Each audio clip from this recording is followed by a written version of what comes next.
Nếu khi nào cuộc đời mình sao qua rối ren, nếu ưu sầu hàng ngày dập tắt niềm vui, nếu ta nhìn mọi người mà không thấy mến thương, nếu ta thường ngờ vực và mất lòng tin, thì hôm nay ta nên khai hết với Giêsu, trình lên Cha mọi điều xấu xa trong lòng.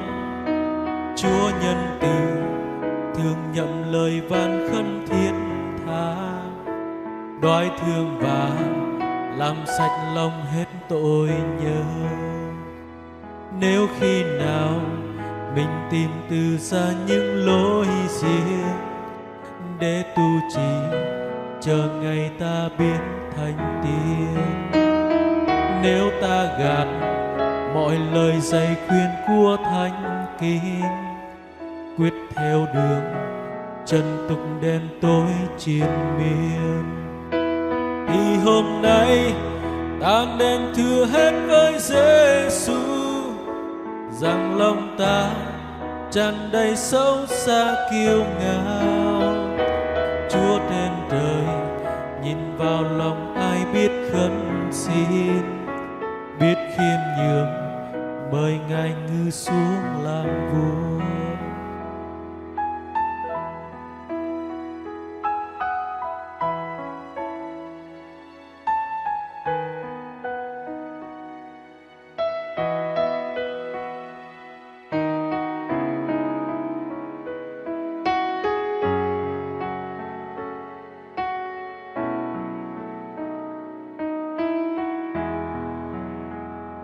Nếu khi nào bạn gặp nhiều đau đớn khó khăn, nếu khi nào lòng bạn tan mất niềm vui, nếu bao lần bạn tìm đường riêng để cứu thân, nếu tai bạn thường nhận triết lý trần gian, thì hôm nay Giêsu đang đứng giơ tay ra, chờ ban tin về Ngài để ăn năn tôi.